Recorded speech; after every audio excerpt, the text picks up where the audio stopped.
What's up, Ocean? You got Matt here, and today I'm bringing you a discussion video on Terastalizing. Now, obviously, the game's been out for a long time now, and well, a long time has been, what, a month and a half, basically. But there's a bit of information that I want to go over and talk about where I think Terastalizing is going to go in competitive Pokemon across all the different formats.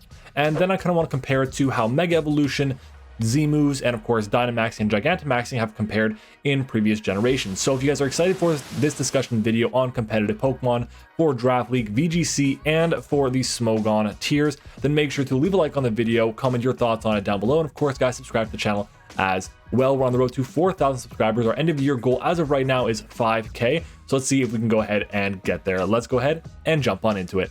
So obviously, first thing I'm going to do actually is start off by describing what Terastalization is, just in case there's any, well, someone's unsure about it. And just in case you didn't know, this is an unscripted video. I have a couple of notes I want to point, but mostly it's going to be unscripted. So in general, the main focus of Terastalization is you are changing your type. So every Pokemon, whether you are a single type Pokemon or a dual type Pokemon, when you Terastalize, you will lose one of your types or you will gain another one. So essentially, if you are a Pokemon like Chien-Pao, you are a Ice and Dark type. If you Terastalize into a Fairy type, then you'll be a pure Fairy type from a defensive standpoint.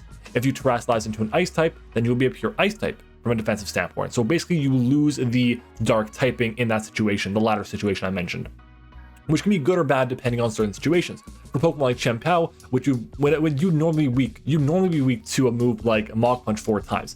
Now you aren't weak to that 4 times, you're only weak to it twice, which means you can probably take the hit since you have decent bulk. So that could be a big advantage for you. That's on the defensive side.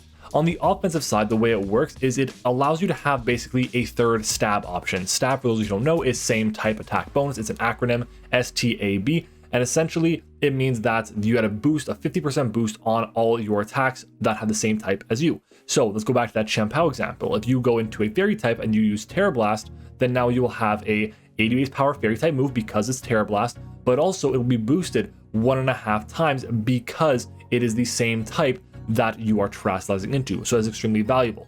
Now, what happens if you are using a type that you already have access to? So if you're already, again, an Ice type on the Chien-Pao and you Terastalize into a pure Ice type, then it's going to further boost your Ice type attacks even more, which is incredibly valuable and does a lot of good things for competitive Pokemon. It makes the game very offensive though, which is an important thing to note in a format like this, where there's not many Pokemon currently in the Scarlet and Violet deck. So we're going to see some changes once the Pokemon from Pokemon Legends Arceus come over, and of course the Pokemon from the Pokemon Home as well are going to be getting some changes on top of that, and from potential DLCs too, so keep that in mind. Now, that's good, well and good and all.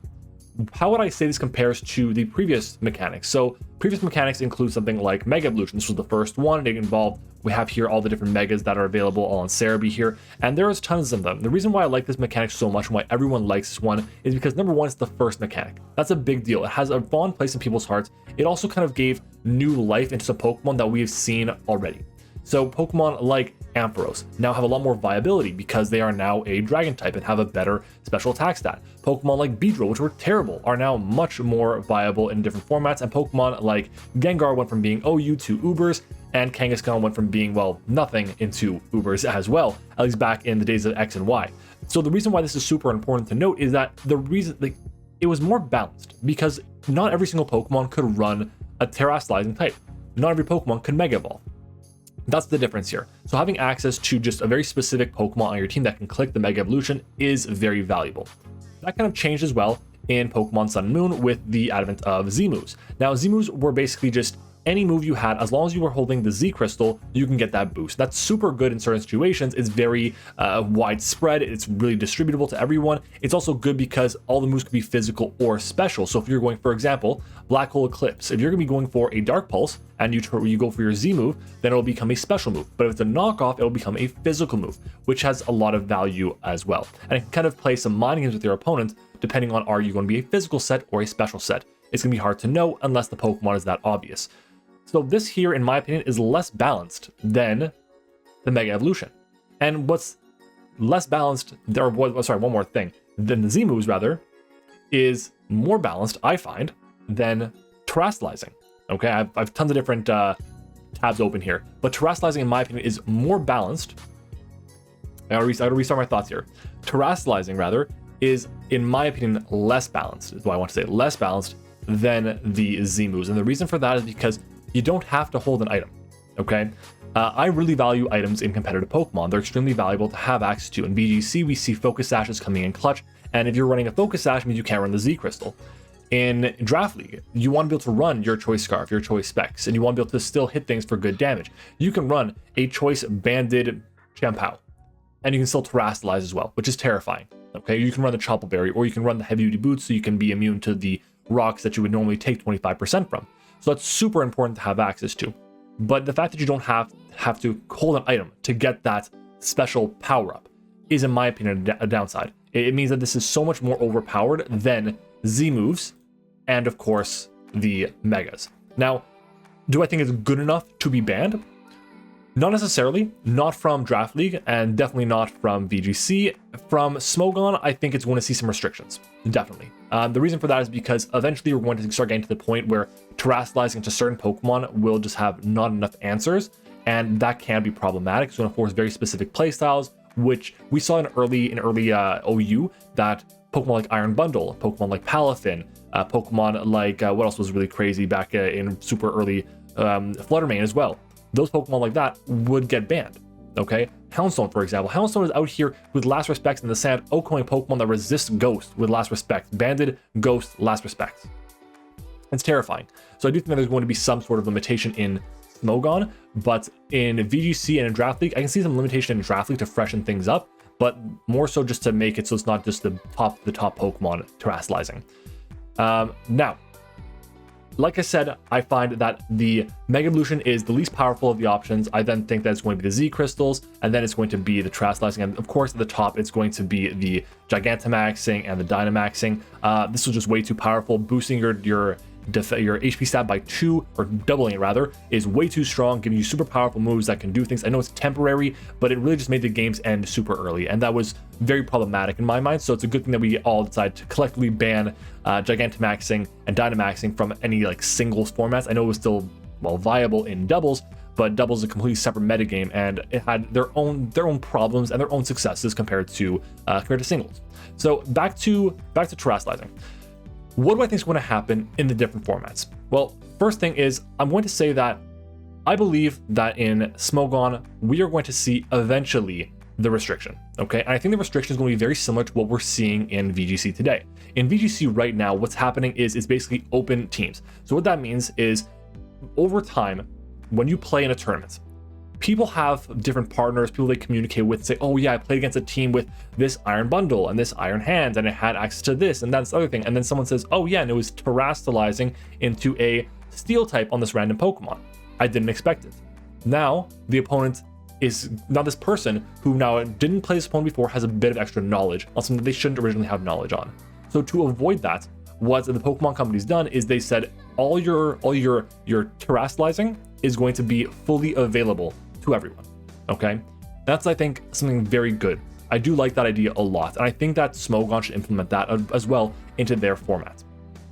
I do, however, have a bit of an issue with the way that VGC will likely handle it. I feel like they're going to just say it's completely free-for-all, everyone do what you want. I would like to see a format where they kind of limit Terastalizing to Pokemon that are not going to be Paradox Pokemon at all, not going to be any of these Pokemon like that, the Legends. And the reason for that is because, well, the Paradox Pokemon and of course all the other banned Pokemon for this generation as well, this current format. But the reason I don't think they're going to do that is because as soon as Paradox Pokemon become legal to play in VGC, they're going to actually allow them to do basically whatever they want. And I don't like that. I'd rather it be the other way around, where they say, you know what, let's do a format where it's going to be the Pokemon are not allowed, Paradox Pokemon are not allowed in the game, okay, the Ruined Pokemon are not allowed in the game, and then you're going to Terastalize these current Pokemon. Then we're going to do another one where now they are allowed, but you still can't Terastalize them, and then they'll do one which is a free-for-all. And I hope that's how they go about it, but I don't think they will.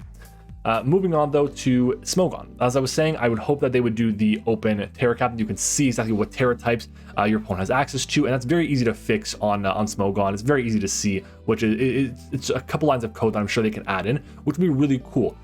The issue that I have is I don't think they're going to do it because it's extra complexity. Okay, right now we're seeing that there are certain bans that are going in place to see, is it going to be a banned a mechanic or not? And what we're seeing is it's getting close, but no. The way Smogon works is you have to get 60% of the vote to have an action or to ban it in this case, And we've been getting, I think the most recent vote was at 58, 59% to see if it would be banned or not. So that's a pretty close call there, but because it was at 58, 59 on 60, it's still legal, which is important to note. I do think that eventually we're gonna get a format like Uber's that'll just allow terastalizing in full effect, but for right now, I do think eventually we're going to get to the point where maybe it gets banned, but I hope they just restrict it in a different way first so we can see how that goes.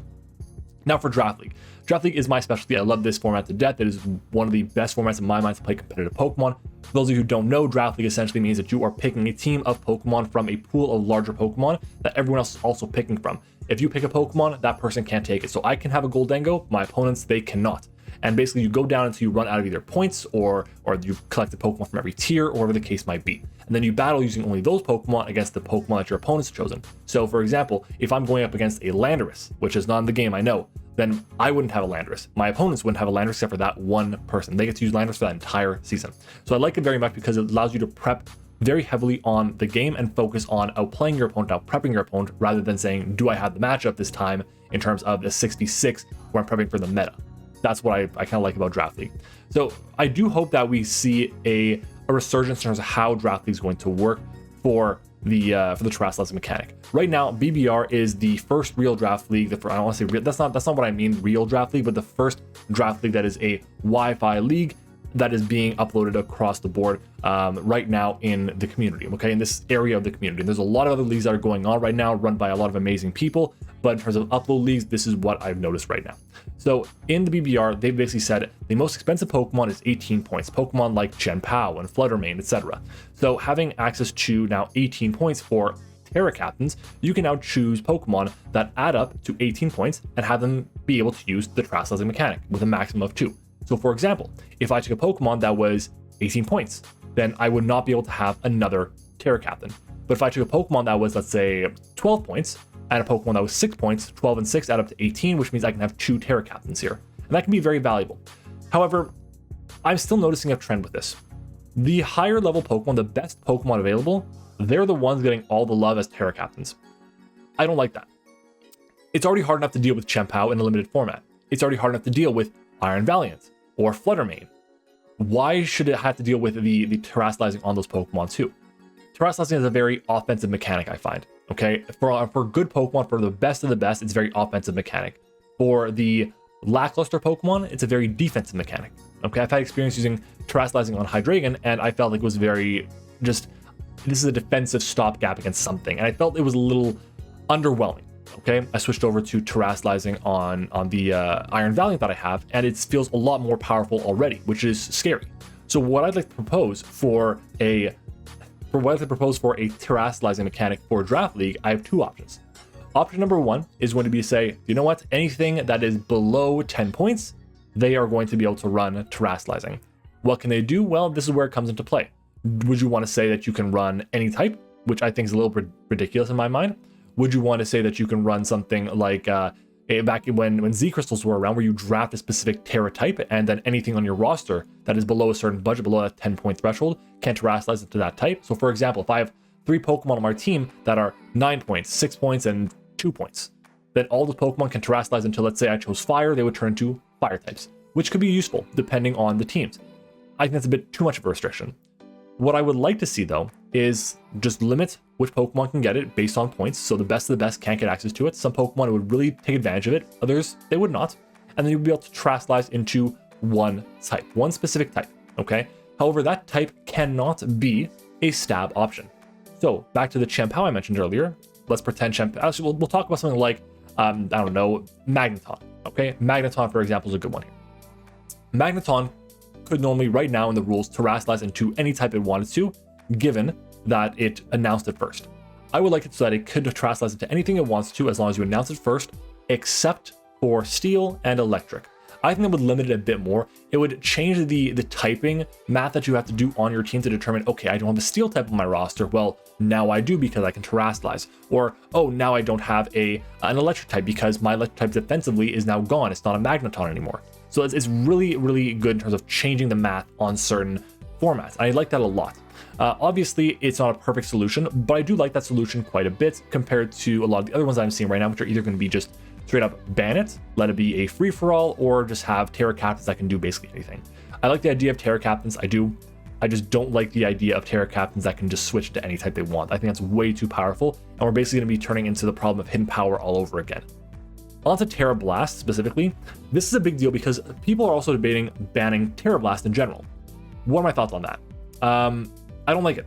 I don't like it. I think Terra Blast is a necessary evil to have in the game because you want the Pokemon you have access to be able to use the coverage moves that they're going to be getting.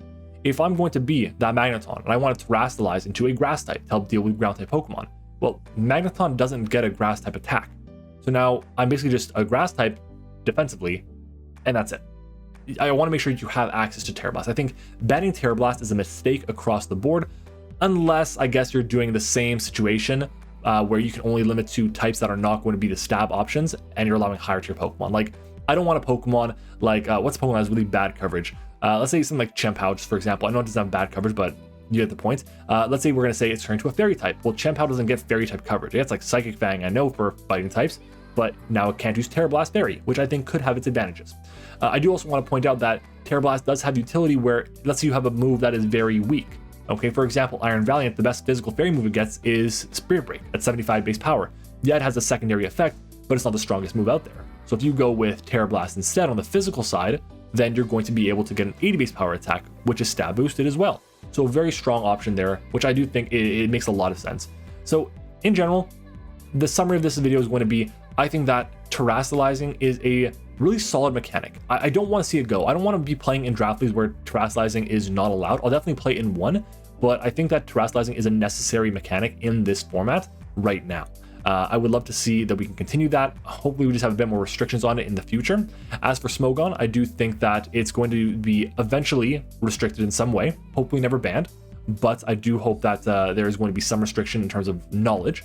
VGC, I think for right now, they are doing it correct, which is great. Okay, I love to hear that. I'm not the biggest into VGC, but I know enough about it to say that I'm pretty happy with the way it's gone through. The people I've spoken to about it are happy with the way they're doing everything in VGC, which is awesome. Okay, and definitely, no matter what anyone says about anything, this is definitely a better mechanic than Dynamaxing, than Gigantamaxing any day. I think it is a really good mechanic. It's no Mega Evolution. I prefer Megas 100% because the power boost and everything. But the fact that with this mechanic you can hold an item like Boots, like a Life Orb, like whatever, it really kind of puts it over the top and makes it, in my opinion, better and less fair than Z Crystals. That's just my thoughts on it, especially because Z Crystals, it's a one-time use thing and that's it. It can be very deadly, but I think in general that Terastalizing is a really spooky mechanic. So guys, that's my thoughts on Terastalizing. Let me know what you guys think about it down in the comments below. I'll be back tomorrow with another video, so if you guys are excited for that, of course leave a like on the video, comment your thoughts on it down below. The guides will be returning, I promise you. Just give me a bit of time. I'm working on a bunch of them and I want to make sure they're done well, and of course I don't get burnt out, because that is a very big thing, especially in this time of year with all the snow and everything that's going on in Canada. So guys, thanks for watching the video. I hope you enjoyed it. Leave a like, comment, subscribe, all that great stuff, and I will see you guys all tomorrow.